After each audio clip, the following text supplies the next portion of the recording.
In this video, we're going to look at cylindrical and spherical coordinates. In the cylindrical coordinate system, a point in space is represented by the ordered triplet r, theta, and z, where r and theta are the polar coordinates of the point's projection onto the xy plane, and z is the usual z coordinate like we'd expect in a Cartesian coordinate system. So if we take a look at this example, here's our point, which is x, y, and z in 3 space. And a cylindrical coordinate system would have an r, a theta, and a z. And this theta is going to give us some information, some key information to do transformations between cylindrical and Cartesian or rectangular coordinates. Here is the equations that we use to convert from our x, y, and z. X is like we expect is going to be r cosine theta. Y is just like we expect r sine theta. Z is z. R squared is still equal to x squared plus y squared all day long. And the tangent of theta is still y over x, and z is still z. Note that we're going to restrict our theta to be in the interval between 0 and 2 pi based on the xy plane.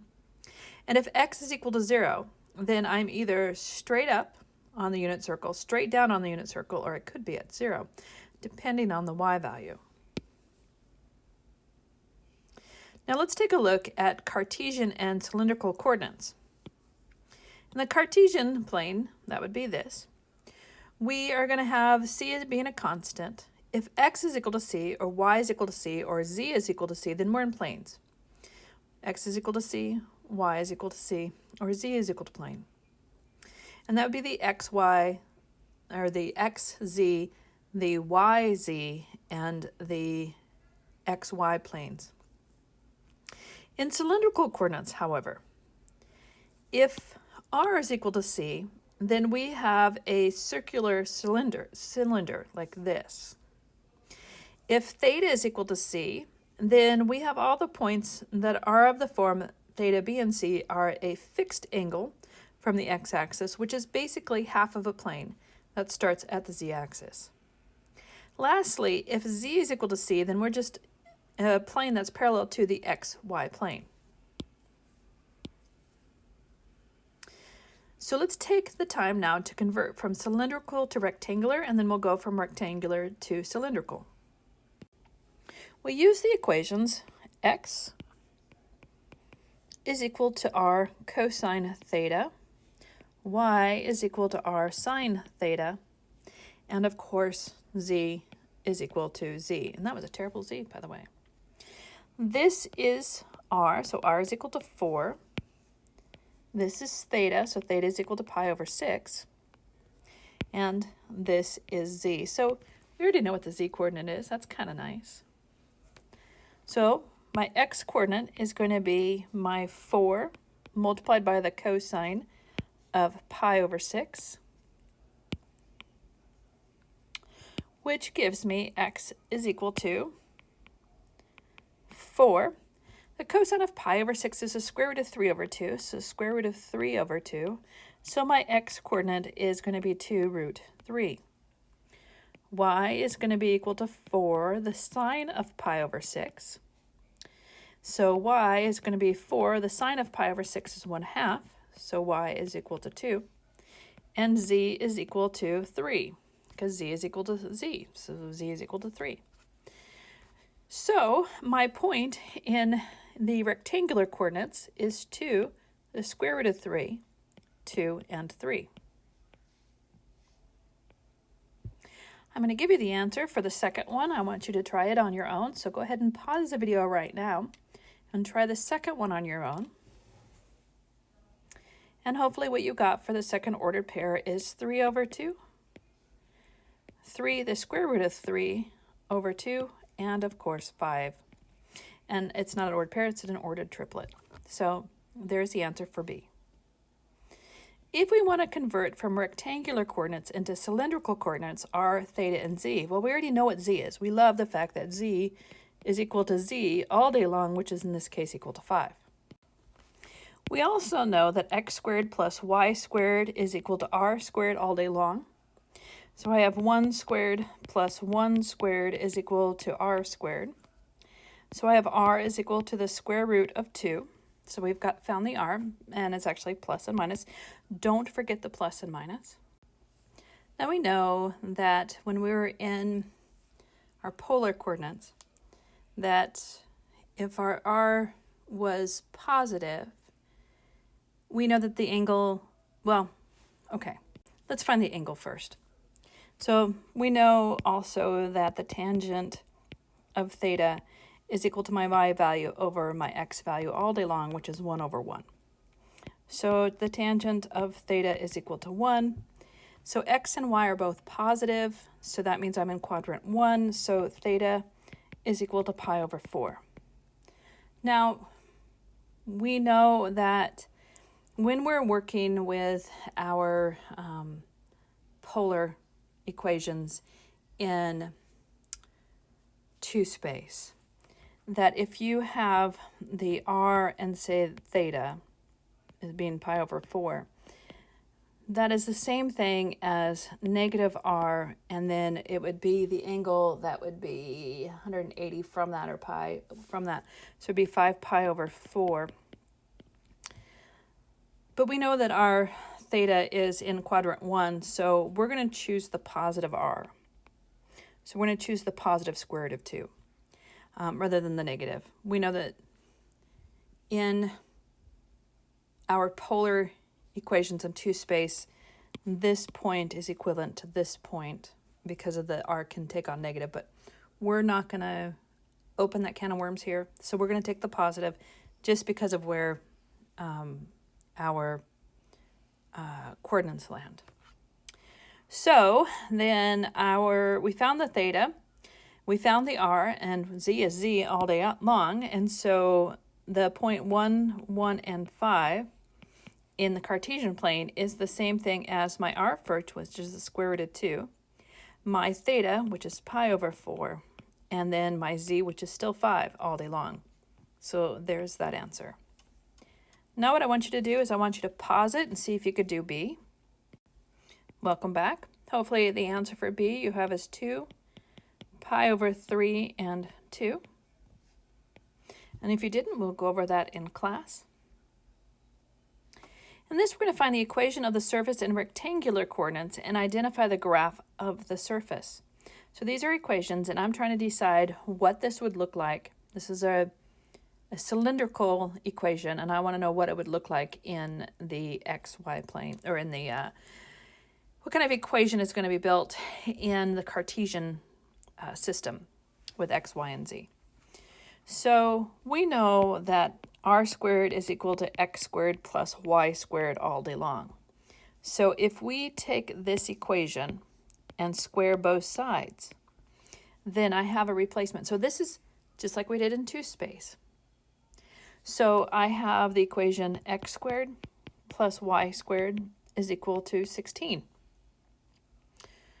which in the 3 space, this tells me that I have a cylinder that is centered at the origin,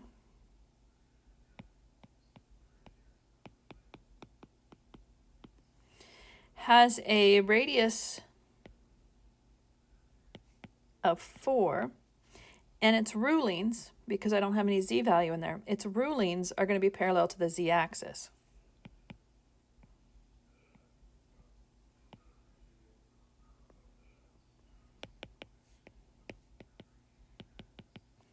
So if I were to graph this, do a sketch of this graph,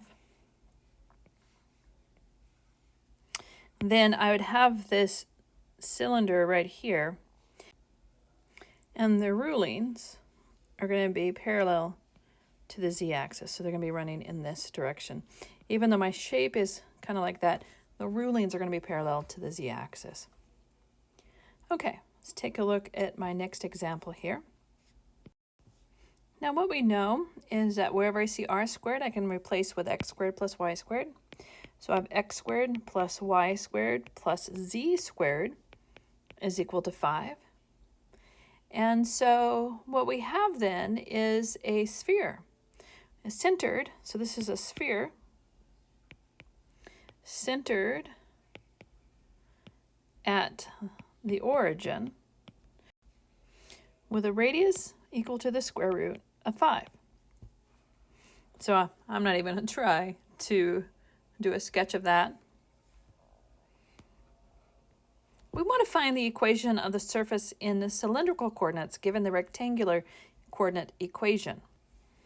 So of course we go back to our z is equal to z all day long, x is equal to r cosine theta, y is equal to r sine theta. So since x is equal to 6, 6 must be equal to r cosine theta. And I can totally leave it like that, or I could solve for r. So 6 divided by the cosine of theta is equal to r. Again, I can totally leave it like that, or I could write it as 6, the secant of theta is equal to r. All three of these are perfectly acceptable. We take a look at our next example. We have x squared plus y squared minus 16x is equal to 0. X is equal to r cosine theta, y is equal to r sine theta. X squared plus y squared is equal to r squared all day long. And of course, z is equal to z all day long. So with those replacements, I'm going to replace this with r squared. I'm going to replace the x with r cosine theta. So I have r squared minus 16 cosine theta is equal to 0. Don't forget the r, because I almost forgot the r.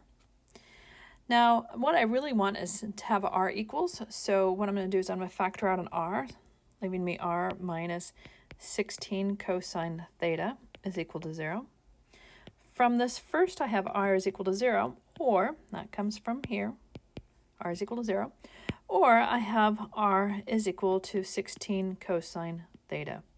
So those are my two answers. In this case, I get two answers. I have r is equal to 16 cosine theta, or r is equal to 0.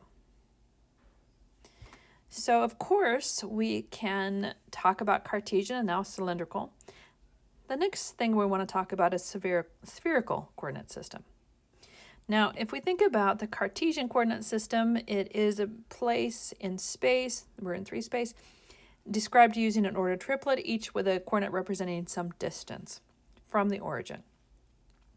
In the cylindrical coordinate system, a location is a point in space described using the distances r and z and some angle measurement. In spherical coordinate system, we again use the ordered triplet to talk about the distance, but it'll be one distance with 2 angles. It makes it a little bit easier to describe it a sphere, just like cylindrical coordinates make it easier to describe a cylinder. And the grid lines for spherical coordinates are based on angle measurements like those are in polar equations. So spherical coordinates will have a rho, a phi, and a phi. It's like phi, phi, pho, phum, but no. So rho is the distance between the point P and the origin. It's like the radius almost. Theta is the angle used to describe the location in cylindrical coordinates, just like we expected. So that comes from the in the xy plane.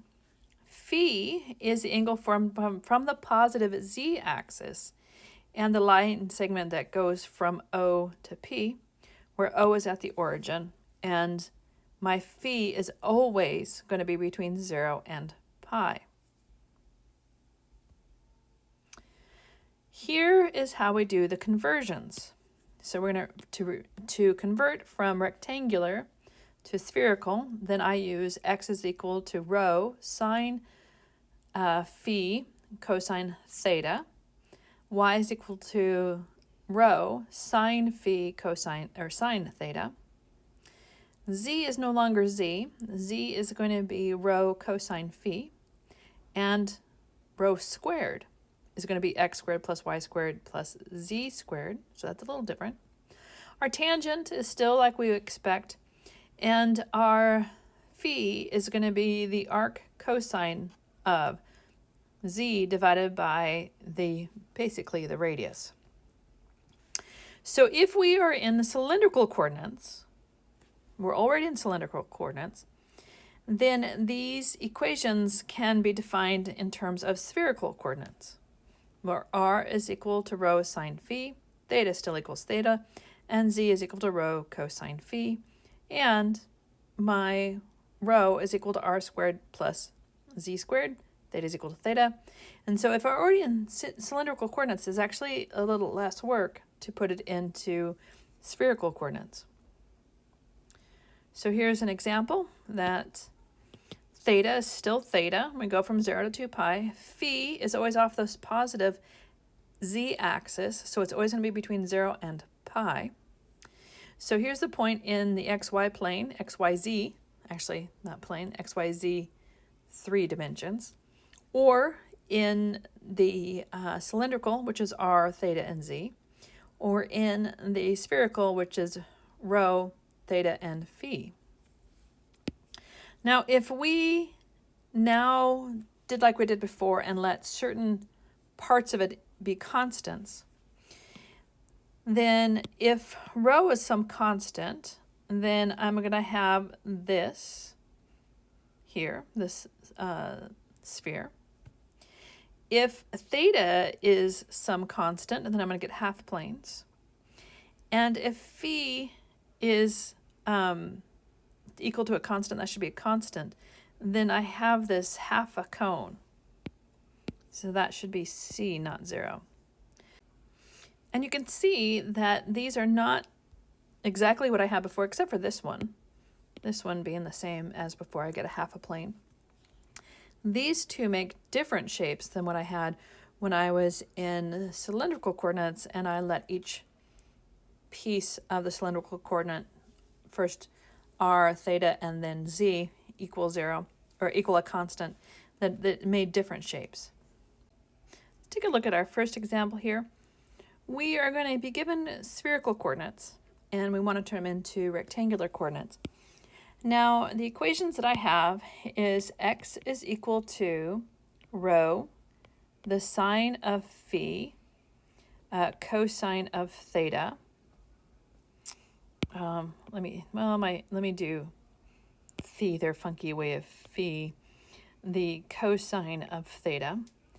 Y is equal to rho, the sine of phi, the cosine, or excuse me, the sine of theta. And z is going to be equal to rho, the cosine of phi. Now, because it's given to me in spherical coordinates, I know that my rho is 3, my theta is 0, and my phi is equal to pi. So I'm just going to plug everything in the right places. X is going to be equal to 3, the sine of pi, the cosine of 0. Y is going to be equal to rho, which is 3, the sine of pi, the sine of 0. And my last one being z is going to be equal to rho, which is 3, and then the cosine of pi. So for this, because that we have the sine of pi on this is going to go to 0. We have the sine of pi, so this is going to go to 0. So I have x is equal to 0, y is equal to 0, but hey, z isn't. Z is going to be equal to -3. So in the Cartesian system, this is the point 0, 0, and -3. So go ahead and pause it and do B, and I'll give you the answer. Welcome back. Hopefully you got the same answer as me, which is 3, the square root of 2 over 4. 3, the square root of 2 over 4. And 3, the square root of 3 over 2. All right. Now, we're going to be given the rectangular coordinates, and we want to turn them into spherical coordinates. I'm going to start with the low-hanging fruit, which is rho. Rho is going to be equal to the x squared plus the y squared plus the z squared. So rho is going to be equal to, that should be rho squared. Rho squared is going to be equal to 6. So rho is going to be equal to plus and minus the square root of 6. And as before, we're going to choose the positive rho. So we're going to choose rho being the square root of 6. Now we know that our phi is going to be equal to the cosine inverse of my z value divided by my rho, because that's what x squared plus y squared plus z squared, the square root of it is. So this is going to be equal to my z, which is 1. This will be the cosine inverse of 1 over the square root of 6. Now that's not on my unit circle, so I'm going to go ahead and get my calculator out, which gets me in radians 1.150 radians. I'll go to 3 decimal places. My theta is equal to the tangent inverse of my y value, which is 2, over my x value, which is -1. Now, remember that if my x value is negative and my y value is positive, I'm in quadrant number 2. So when I do the tangent inverse, what it's going to give me, the tangent inverse of 2 divided by -1 is going to be negative. When I put this in my calculator, theta is going to come out to be -1.107. However, that's not in the right quadrant. That's actually forcing me down the way that tangent inverse is defined, is forcing me into quadrant number 4 with a negative angle. That's not where I want to be. I want to be in quadrant number 2. So if I add pi to that answer, that'll bring me into the correct quadrant. So theta is equal to 2.034 radians. So I've found my theta and my phi and my rho. So in the spherical coordinates, it would be the square root of 6, then 2.034 radians, and then 1.150 radians. And so there it is in spherical coordinates. So I'm gonna have you stop and pause this and have you do B, please. And hopefully what you got is 3 pi over 2 and pi over 2. And if you didn't, we can absolutely go over that in class. For this one, for this example, we are going to take the spherical equation and write it in rectangular coordinates. So the first thing I'm going to do is I'm going to rewrite this as rho is equal to, the cosecant is the same thing as 1 over the sine of phi. So I have rho, the sine of phi, is equal to 4. And that's a phi, not a 4. Phi, phi, fo, fum. Anyways, the other thing I'm going to use is, now remember these are equations. X is equal to rho, the sine of phi, cosine of theta. Don't have a nice replacement yet. Y is equal to rho, the sine of phi, the cosine. I want to do it again. It's the sine of theta. Still don't have that. I have z is equal to rho, the cosine of phi. And I've got sine. I got rho sine of phi. So I don't have much yet. I also have the fact that rho squared is equal to x squared plus y squared plus z squared all day long. Still not too helpful. I have theta is equal to the tangent inverse of y over x. Still not very helpful.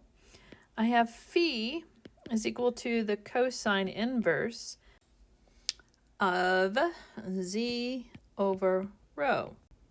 And that's something I can work with. Now, remember in pre-calculus 2, when I asked you to find the sine of the cosine inverse of, say, w.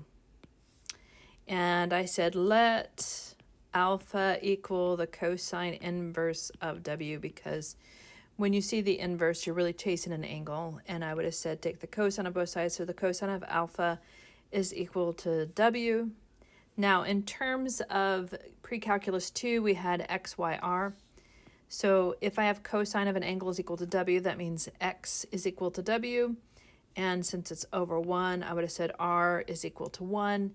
And if I was asked to find the sine of the cosine inverse, because the cosine inverse of w is just an angle, that's asking you to find the sine of alpha. The sine of alpha is the ratio of the y value to the r value. If x is w and r is 1, y must be equal to the square root of the 1 minus w squared. So my sine of alpha is 1 minus w squared. Cool.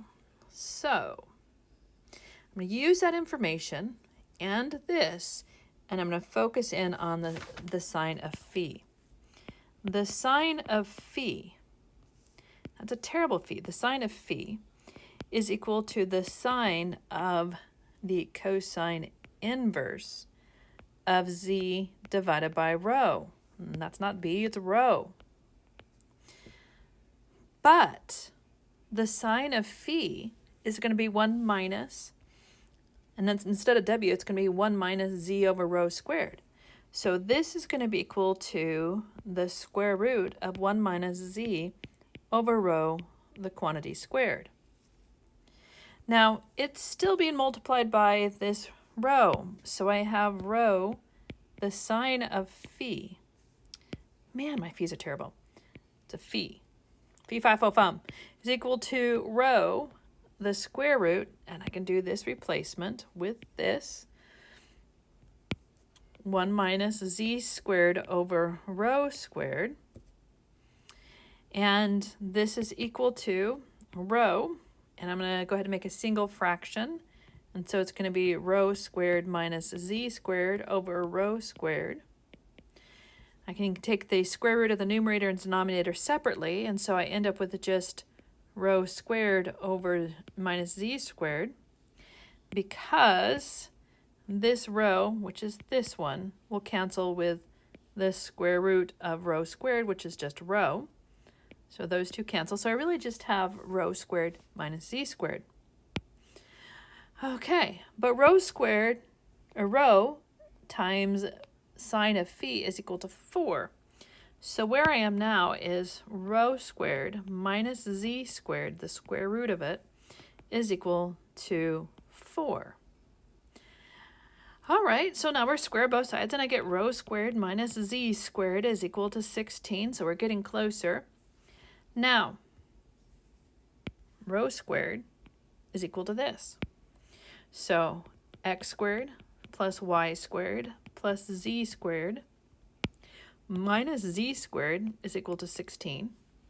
So my final answer in rectangular is going to be x squared plus y squared is equal to 16, which is a cylinder centered at the origin with a radius of 4, whose rulings are going to be running parallel to the z-axis.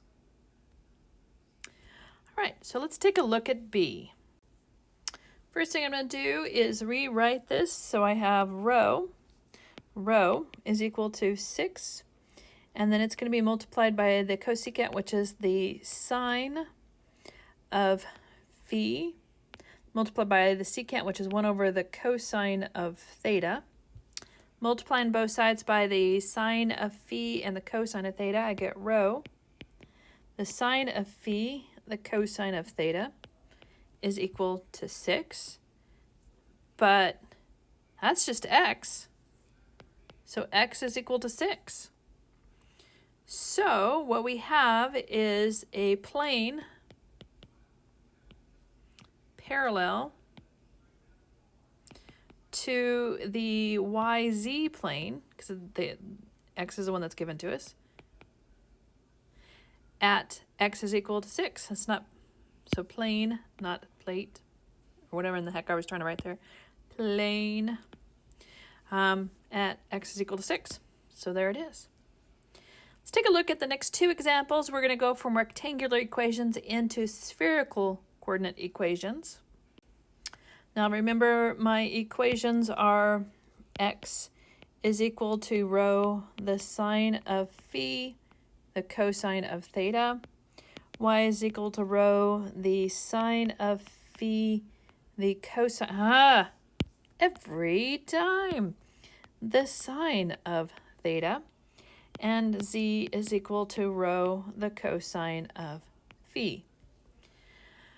So, assuming that z is not equal to 0, let's go ahead and do those replacements. So x is going to get replaced with rho, the sine of phi, the cosine of theta, the quantity squared, plus rho, the sine of phi, the sine of theta, the quantity squared, minus 3 times rho, the cosine of phi, the quantity squared, is equal to 0.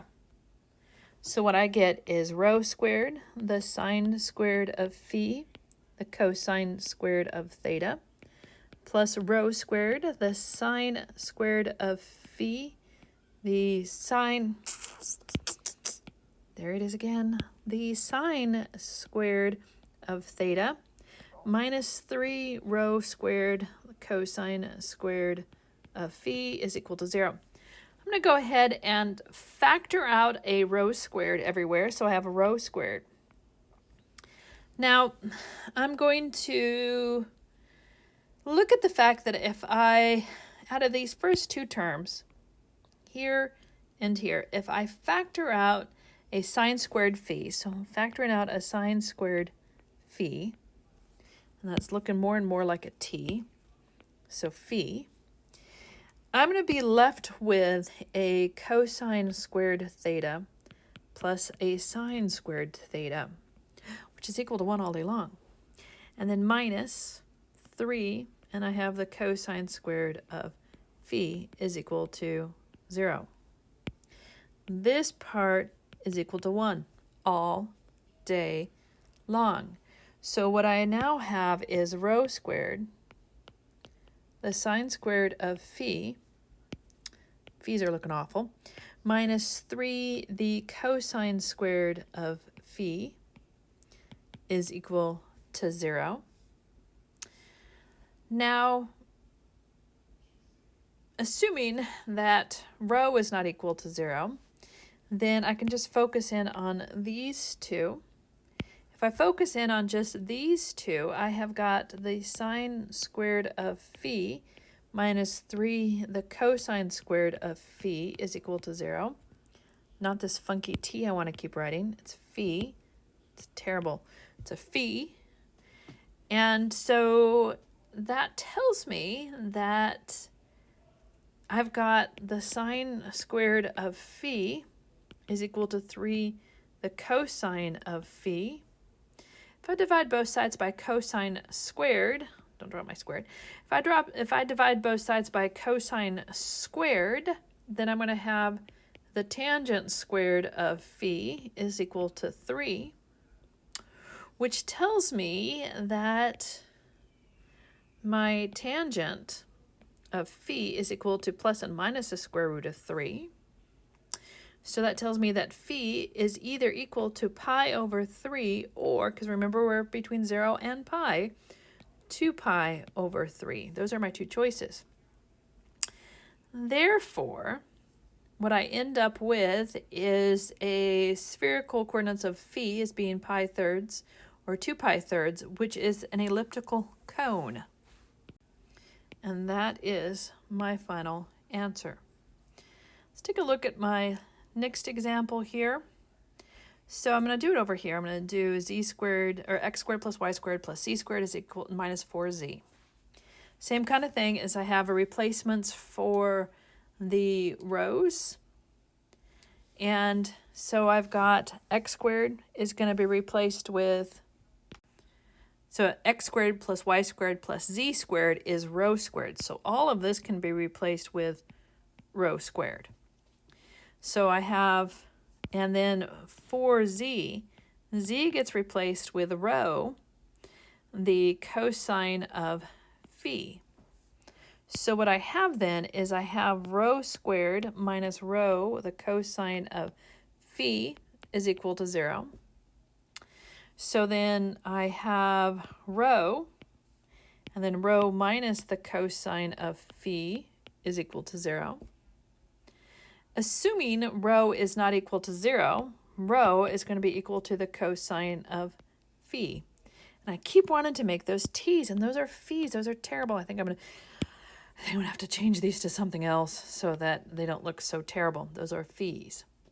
So there's my final answer. Oh, don't forget my 4. There was a 4 there. Boom.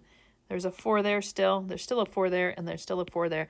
Don't drop that 4. And here is my final answer. So actually the second one was much easier because of the fact that when I see x squared plus y squared plus z squared, that can replace with rho squared. This, I didn't have that, so I had to do each one individually, which is a little bit more work. And of course, it also is that refreshing of our trig functions we may or may not remember. Okay, let's take a look at our last piece of this, which is looking at longitude and latitude. Assuming that our Earth is spherical, perfectly spherical, with a radius of 4,000 miles, we can figure out the longitude and latitude in terms of spherical coordinates. So longitude is the one that goes around, latitude is the one that goes from north to south. So latitude goes from north to south, and longitude goes around like a hoop. So longitude and latitude. All right.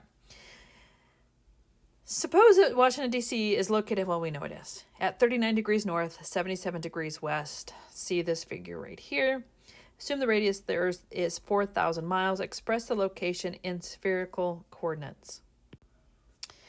So we know that the theta, if I look at my world here, here's my world, and here is Washington, D.C.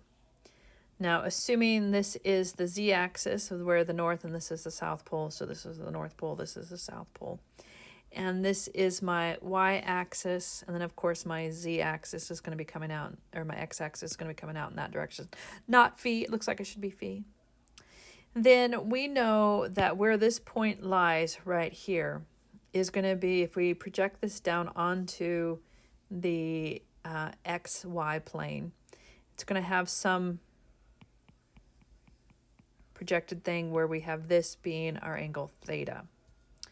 We also know, because here's our point in space, where Washington, D.C. is, we also know that this angle here from that projected point onto the XY plane is going to be pi over 2 minus phi, not theta, minus phi, because this is phi. So then obviously what's coming down has to be pi minus phi, 2 pi minus phi. So we know the rho. The rho is our 4,000 miles, so that's rho. That's the easy bit. That's the 4,000 miles. The theta actually is pretty straightforward. It is 77, and west is considered negative. So our theta is negative 77 degrees. And the only one we have to think about is the phi. Now, they have pi over 2 minus phi must be equal to the 39 degrees. So in other words, 90 minus phi has to equal 39 degrees.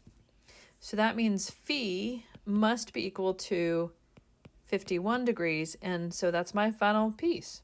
So in spherical coordinates, it is 4,000, negative 77 degrees, and 51 degrees. And that is my final answer. And that's it.